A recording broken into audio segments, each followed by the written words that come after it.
I had such a great conversation right now with Ryan Chute. Now, if you're somebody who's in the trades, electrician, plumber, construction, like all that great stuff, he helps. He's like a wizard at helping you really promote your businesses so that you can be super successful and have what you need. I love blue collar workers. I love these trades because my husband has been in construction for over 35 years and my family has always been in like some sort of blue collar stuff, whether it's electrician or plumber or exterminators or all kinds of stuff. And you know what?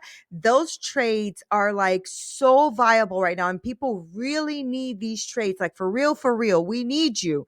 So I am really excited for you to listen to this conversation because he drops so much wisdom and we talk so much about the trades and what it means and how important it is and how you can get your name and your business out there even more. So I cannot wait for you to listen to this. I'm going to shut up and you're going to listen. Talk to you soon. Bye.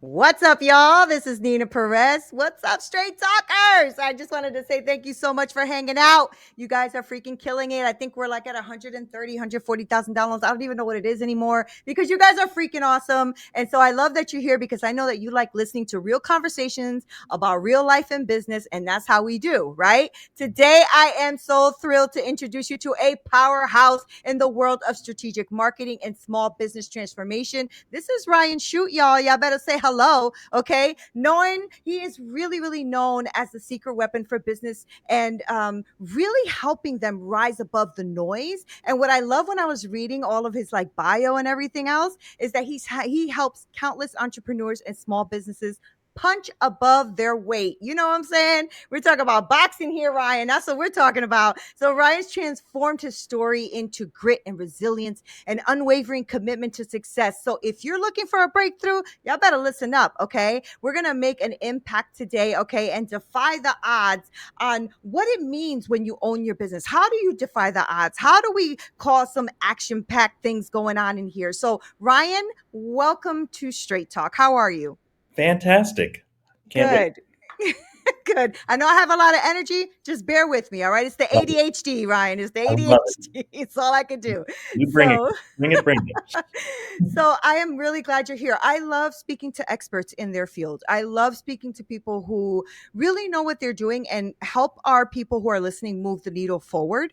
And a lot of the conversations that I have with my audience is about like personal development and business and growth and mindset and all that great stuff. So before we get on into the nitty gritties, I do want to know a little bit more about you. So tell us about you because when I was reading your bio, I was like super interested of things you've been through. I love talking about things we've been through, how we've overcome it, and so that we can impact the world today, right? So talk to me about you, Ryan. Who are you? Who Yeah, are for you, sure. dude? Yeah, Who are listen. you? Today, I'm just super blessed. I'm super grateful. I lead Love an that. eight-figure creative consultancy agency uh, at the Wizard of Ads, within the Wizard of Ads, really. And we help home business contractors, like home services like HVAC and plumbing, I love it. professional companies like doctors and lawyers and accountants, and some of those kind of less sexy businesses Mm-hmm. stand out in a place where it's really really hard to stand out. And Mm-hmm. with our systems and processes that we've developed over the last 35 years, of which I've been a part of it for the going on 8 years now, we can 4 to 10x revenue and profitability by using a brand forward marketing strategy for these solutions. But it's really important for us to recognize that it wasn't always that way. I Right. grew up in a retail pirate ship. These disturbingly transactional world of wheeling and dealing and offers and gimmicks. And my Yeah. my Yeah. early Yeah. my early career, retail, automotive, furniture stores, tons of deception and skullduggery, loads of friction, bad bosses and Yeah. questionable practices, toxic work environments, weaponized fear, shame, and guilt. And I mirrored that. My whole background was highly transactional, highly performance based, eat what you kill kind of life. And Mm-hmm. when I saw leadership and grew through the ranks of leadership, I realized I'm just mirroring that bad behavior. I'm not actually Mhm, mhm. being me and authentic to what I believe in is true and right. And I certainly wasn't serving the people that I meant to be serving. And that was an epiphany for me. I'd gotten I remember the day I got fired from a furniture store general manager. I was crushing it when it came to management stuff, but I was as equally good at being a bad boss, you know? Yeah, yeah. After getting fired, I really started to reflect on this whole thing of if this was bad, well, what in the world was good? Do I have to grind this thing out like so hard all the time? And how can I be better? So that ton of bricks just hit me, and I had to figure out what I was doing to cause friction. I was Mm, the guy that was adding rust to the wheel and you know taking things away from people instead of bringing them further. I was um, I was disciplining them and using compliance as a weapon, blaming them for being the bad employees when it was really me being the bad boss. And that put me on a path of really just figuring out how to do that better. And today, I create divergent sales and marketing strategies for my clients. I remove that unwanted friction from the business and in life, really. mhm, mhm. Stuff for your kids and your brand and everything else. When we make it easier for sellers to sell and make it easier for buyers to buy, we now can accelerate that profitable growth in business and in personal life and in the other tribes that we're associated with in our community. And that's really been the path that I've been on since 2015, as I really started to realize that there was something so much bigger than the transactional life I'd been living. So Right, right. What made you like I know that you got fired and so I know that was like a moment of epiphany, right? But what made you like give me an example of what made you a bad boss, right? And what made you realize that that was being a bad boss? I'd gotten really good at mirroring behaviors of bosses that I had that I presumed were really, really good bosses. They were getting results. They were doing the thing that needed to be done. What I came to realize was that it was me weaponizing fear and shame and Oh, guilt. got it. Mhm, mhm. It was me um, um, going down a road of compliance because it satisfied my dopamine urges when in reality, all I was getting was compliance, and that compliance Mhm. led to defiance, and ultimately, it didn't serve me any better. A lot of people wonder why this all matters when it comes to how do I build my brand and how do I stand out. Well, it comes from a partner of mine, Ray Sagnarin at the Wizard of Ads, and he has a theory that he put out there into the universe called story, experience, and culture. And what it's about is that the culture really is what drives the buying experience, and the buying Mhm. experience Mhm. and the culture are what drive the ads that we run and the brand that we represent, and whether or not the person actually just wants to deal with us a second time after they've interfaced with our customers. And when I came to that huge realization, it was a major turning point from transactional to relational for me. That was the first step in me taking this journey that I've been on for the last 10 years in figuring out how do I build a better business Right. that just stops slowing myself down, really. Right. I mean, the reason I really like wanted to tap into also the fact that you recognize the things you had to change, especially as a boss, right? Is because I realized that I had taken a different approach as well. Like I also worked under a lot of, micromanagers and tyrants and stuff like that. And I Mhm. had decided that I was going to shift that. Yeah. And when I became a director, I had about 20 people that I was managing. And because I changed the culture and changed the thought process and changed the way and did the 360 and worked on myself, those people stayed with me the entire time that I was the director. Like it was pretty impressive. I thought anyway, because I never saw my bosses before me do that. Before, people would come to work, but they would be crying. They didn't want to be there, things like that. When I worked with other people. When I became the director myself, those people came to work. They were happy. They were jolly. They would go with me through whatever we had to go through, 4 o'clock in the morning to 10, 11 o'clock at night if we had to. Like that's how it was.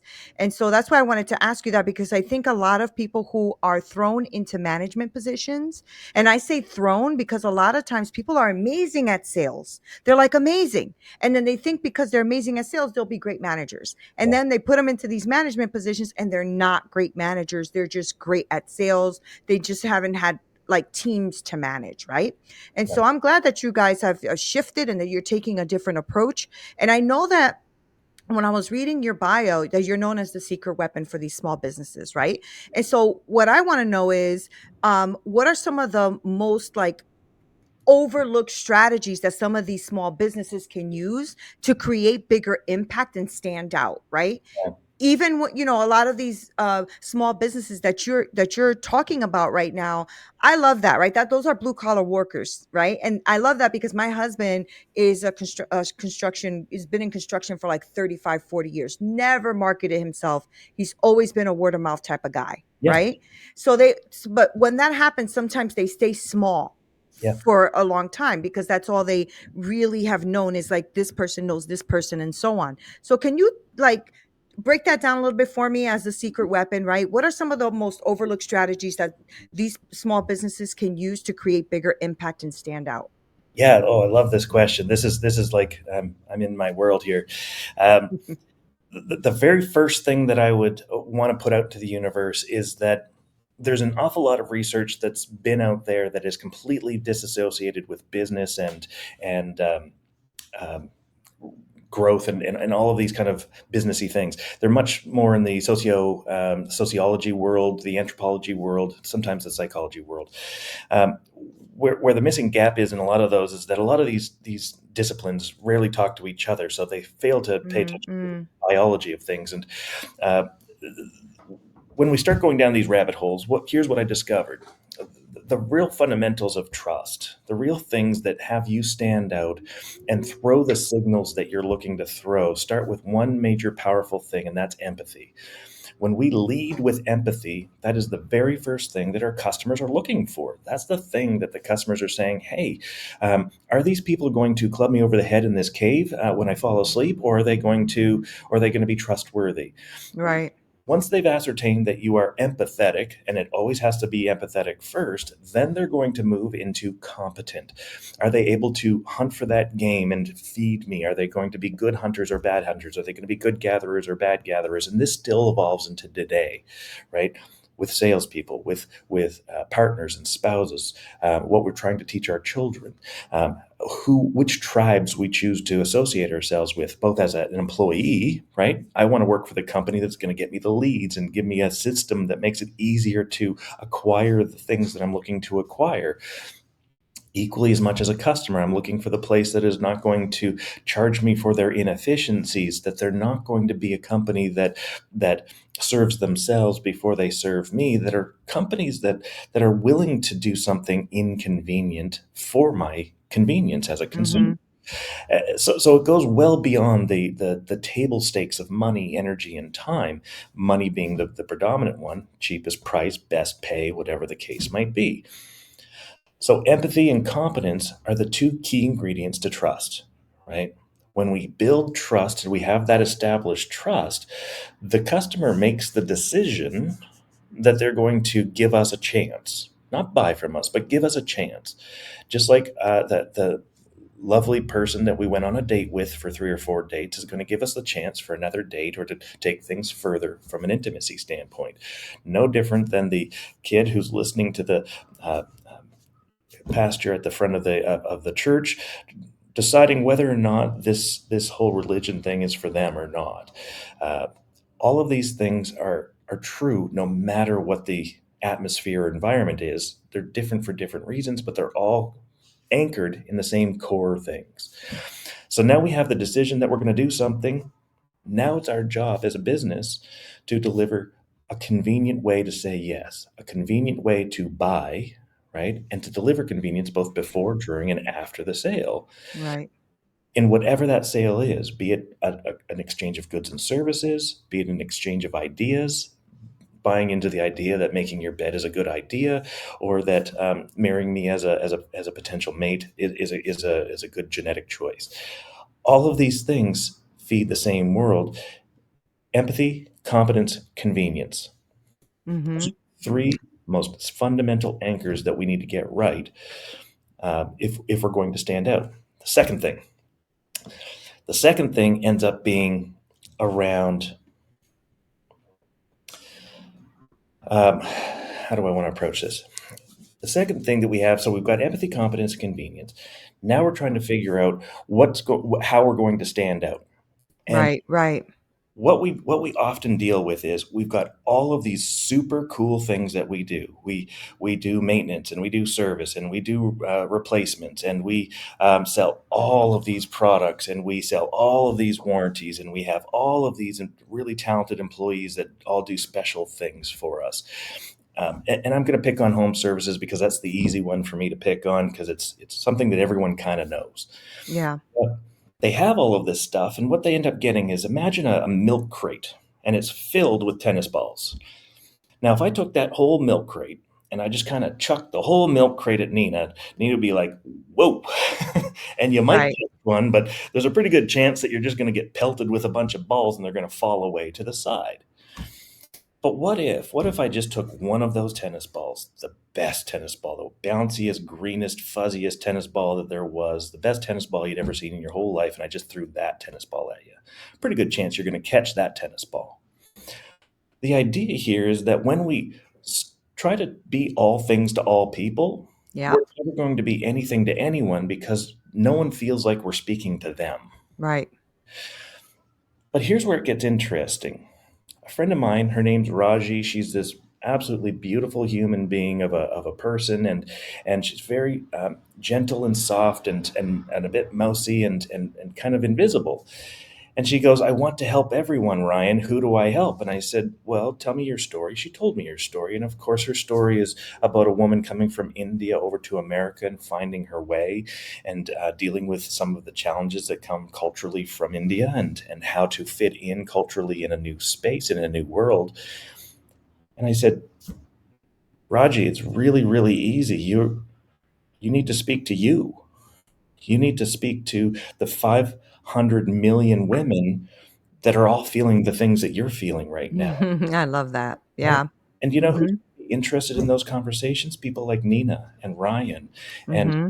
Sally next door, who aren't you, but find your story fascinating because now you're talking authentically. Now you're being real to that person. So if you are Right. a personal brand, be you, right? Yeah. Yeah. What do you, when it comes to that, right? When it comes to brand messaging, right?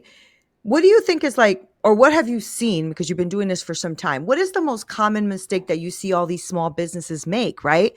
How can they develop like a clear, compelling story, right? That resonates with their target audience. Yeah. Because, well, I'm going to just keep going back to my husband because that's who I know is in this kind of space that you deal with, right? Yeah. And he's not a big social media guy. It's not like his thing. He's a very personal guy. He's a guy that puts on his boots, goes to work, does what he has to do, right? Very good at it, very successful at it. But like, how do they do that, right? When it comes to this brand messaging, what is the biggest mistakes or some of the mistakes that you see and you want them to avoid? There's the two biggest mistakes that happen first and foremost beyond anything else are: one, they're choosing which channel to put their message on before they choose what their message is. Mm, The second thing is they haven't yet fleshed out their strategy. What does your husband want to do? Does he want to be the very best contractor practice, which is a very simple lifestyle that is very profitable, but has an upper limit? based on Mhm. his time, right? As soon as he runs out of his time, he's out of opportunity. The only thing that he can do to increase revenue would be to increase prices. And as he gets better at specific things, he can ask for the premium because he does the thing better, faster, easier, smarter, safer, whatever the case might be. So we first have to step into the strategy. So in our world, dealing with tens of thousands of different digital agencies around the world, all selling a particular channel, they're coming to you saying, buy my thing, right? This is Mhm. the very Mhm. best thing that's going to solve all your problems. And it never Mhm. is, because it's only going to solve a piece of the problem. Um, so TikTok is different than Facebook, is different Right. than Right. Instagram. We have to do a strategy for each one, but the strategy isn't what channel strategy. The strategy is, what the heck do you want in life? If you want to grow Mhm. a home service business from $3 million to $30 million, Mhm. you're going to hit a whole bunch of really big challenges. If you did the same thing in the insurance game, it's a completely different set of problems that follow the same issues that you have to resolve first. How do you get from A to B? Right.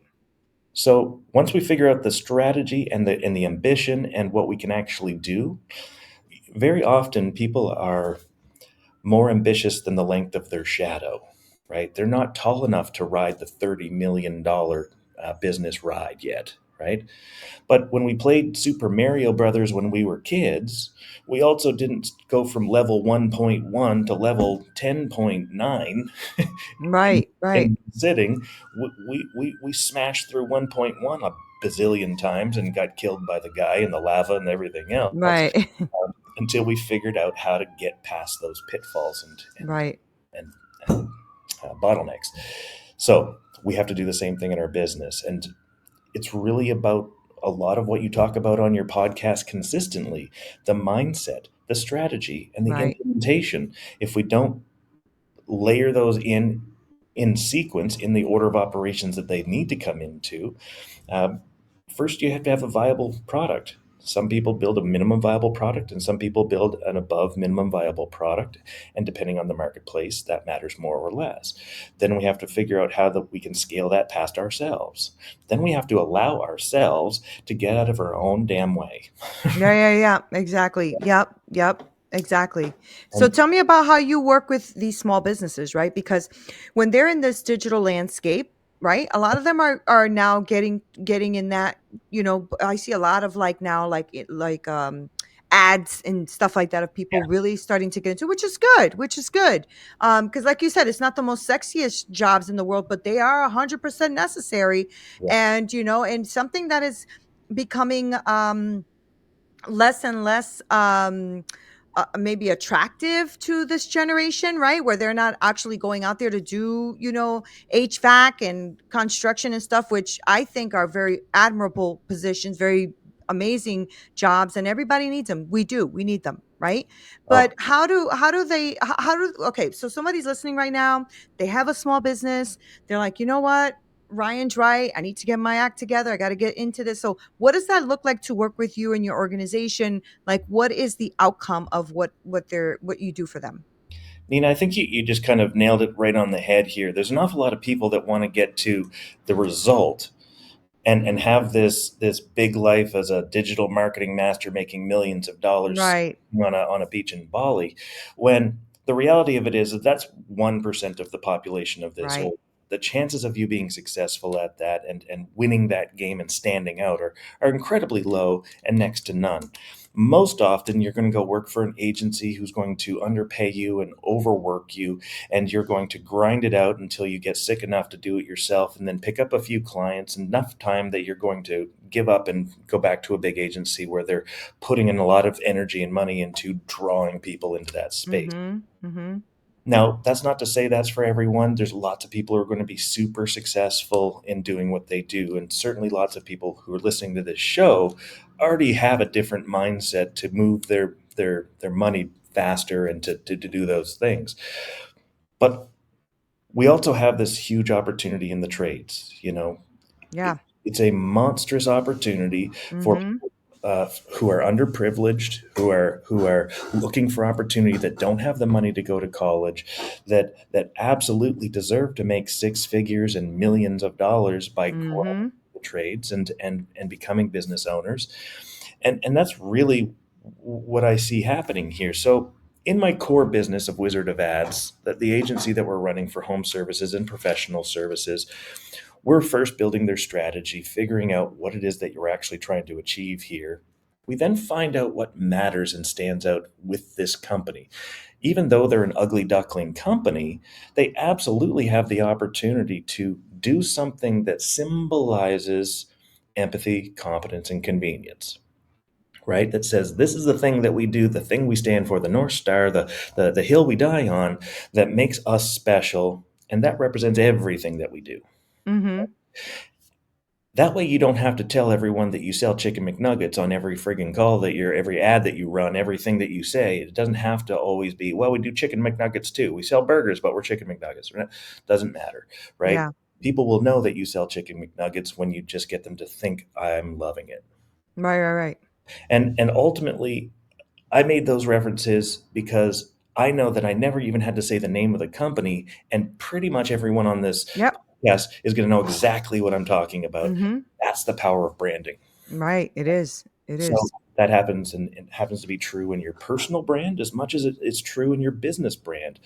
Stand for one big thing, and then all the other things happen secondary to that, and go out to the marketplace and deliver on the things that you promise to do. It's not about Yeah. doing a whole bunch of things well, it's about doing fewer things incredibly well. And that's how you grow an empire and make yourself profitable. One of the biggest problems that digital marketers have, for example, is that they try to be all things to all people, even if they don't have that as a core competency.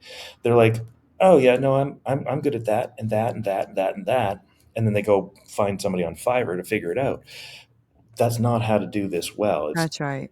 I've got not just a minimum viable product, but I've got a well-tested product that is consistently evolving, and that I'm really dialed into, and I'm going to pour all of my love and energy and effort into it. And that's exactly what Albert Einstein said about genius.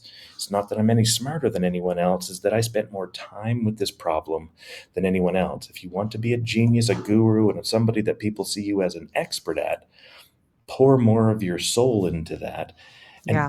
be something for somebody, but also be okay with not being something else that you're not, right? Mhm. Mhm. I love that. That's my line, Yeah. and that's where you'll make your real money, and grow your profitable business, because now you can control it. Now you can do less things, which pull away from the expenses. You can increase your bottom lines by the efficiencies that you have, and then scale up those customers because you're known for something. Yeah, no, it's so true. And business has always been that way. It's not like business has changed. It's always been that way. Hello. Right. I think the thing is that we are I feel we're just so inundated with so much information now that we get FOMO, we don't think we're good enough, or we think we have to be, uh what is it? Polymorphic or what is Yes. that word? Poly whatever, where you know a little bit about everything. And you do know a little bit about everything, Ryan. That's the thing, right? We do know a little bit about everything, but become the expert in something. The Right. rest of it kind of falls into place. Like as you start to go, then they say, oh, wow, she knows that too. Yes, but they're already in your atmosphere. Right. So let's just get them in there, right? Yeah. And that's really where my role is within Wizard of Ads. I say very clearly to everyone, the whole world knows that I am not a creative writer. That takes a very special brain that Yeah, I it does. not. And I adore creatives, but they are crazy people. Right. They do weird things. They never meet. They struggle with deadlines. They don't never meet them. Lots of them meet plenty of the deadlines, but they struggle. They're like cats, right? You're herding cats because they're thinking in an abstract way, and you have to love that about them, but you don't want them, reviewing your P&L. Right. So you have that specialist, and that's who I'll bring onto my team. I'll have a creative. I'll have a mass media negotiator that does nothing but negotiate mass media every day, all day, at the national level for that Right. small little tiny business in Springfield, Missouri. I don't know. There's a Yeah. Springfield every state. Right. There is a Springfield every state. Let's not speak about Springfield, Ohio, because that's been on the news enough. Yeah, that's their east Okay. dogs. So real quick though, I know we're about to wrap up, but what do you consider in your agency, Wizard of Ads, a small business? What's a small business? Most people, a small business is a startup straight through to about $3 million in our world. Okay. Some people tuck in under the $5 or $7 million mark. There's actually six variables there. There's sizes of business revenue. There's also how much capital they have to be able to Mhm, leverage mhm. the business out of the gate. We take startups straight through to $100 million companies on as clients. Most of our clients come in at around that $3 to $7 million mark, thereabouts.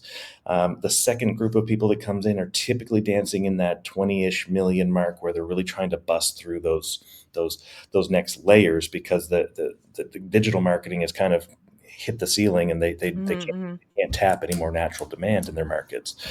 And then we just kind of break the rules on that, because when you have so many more people knowing and liking you from mass media strategies, uh, we can start to elevate and escalate that growth cycle again.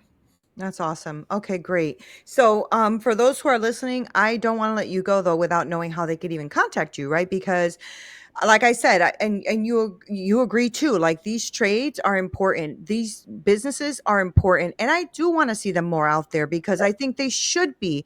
And a lot of blue collar women and men who work at this stuff, they're just really going with the grind. They got to get their work done. They got to, and they're busy because there's not so many people doing it. So I think anybody who's listening who's either invested in these businesses or actually runs this type of business needs somebody like you who is like a pro in that niche to help them grow. So give us that info. How do they reach you? How do they contact you? All that great stuff.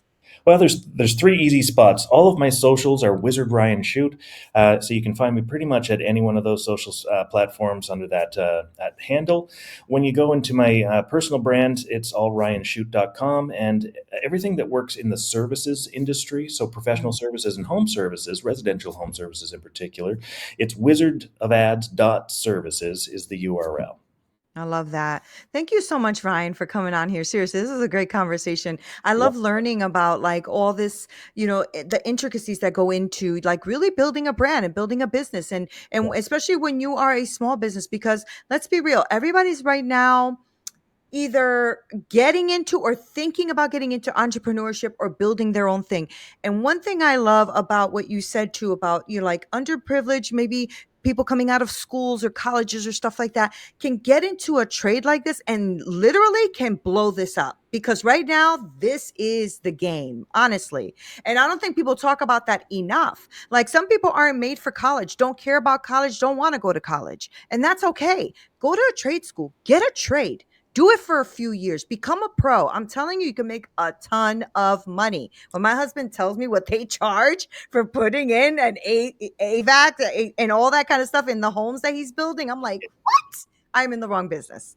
I need to get in that It's an business. absolute monster, and look, it's a It world is. different than it was even 10 years ago. COVID Yeah. really did shift a lot of things. It's infinitely easier to get into if you Yeah. are mildly handy. Pretty much anyone can teach you exactly what you need to learn without having a small fortune owed to Yeah. a student loan, So true. and you're just accelerating your profitability so much earlier on in life, and staying fit while you're doing it, and doing all of the things Yeah. that really Yeah. serve.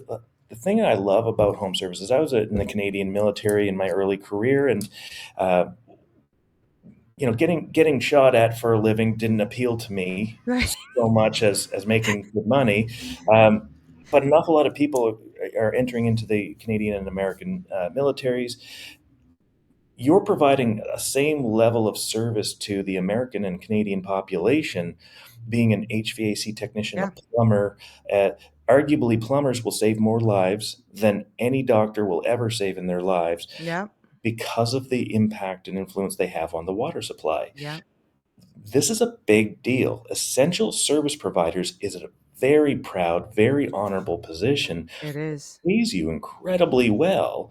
Um, It takes time, it takes experience, but it's a worthwhile endeavor because It you sure actually is. do deliver something to your community and you can be proud of it without being shot at. Yeah. Yeah, exactly. Exactly. And it's also like something that is so in high demand and so needed. Electricians, plumbers. I mean, it's just unbelievable how much. Like when I speak to my husband, I'm just like blown away, and I keep telling him we need to open up an electrician company or something because it is crazy how much they're in demand right now. But thank you, Ryan, for hanging out with me, and thank you for sharing all this wisdom. I truly appreciate you talking to all our straight talkers out there. And now that we have all your info, I'm going to make sure to link that below. So I'm really grateful. Thank you so Thank you much. so much. It Appreciate was you. so much fun. So much fun. I appreciate you too. Guys, thank you so much for hanging out, right? I know. So good. So if you guys are listening and you're like thinking, you know what? I need to contact Ryan. I'm going to make sure to link his information below. Seriously, you need to be getting in the game on that because I'm telling you, as somebody who's always had blue collar workers around me, plumbers and electricians and contractors and all that. You guys are amazing at your craft and at your work and what you do. You're just not that amazing sometimes at putting it out there and letting people know, but you should because it's in high demand and people need you. So thank you guys for hanging out. I love you so much. This is Neena Perez, Straight Talk, no sugar added. Until next time.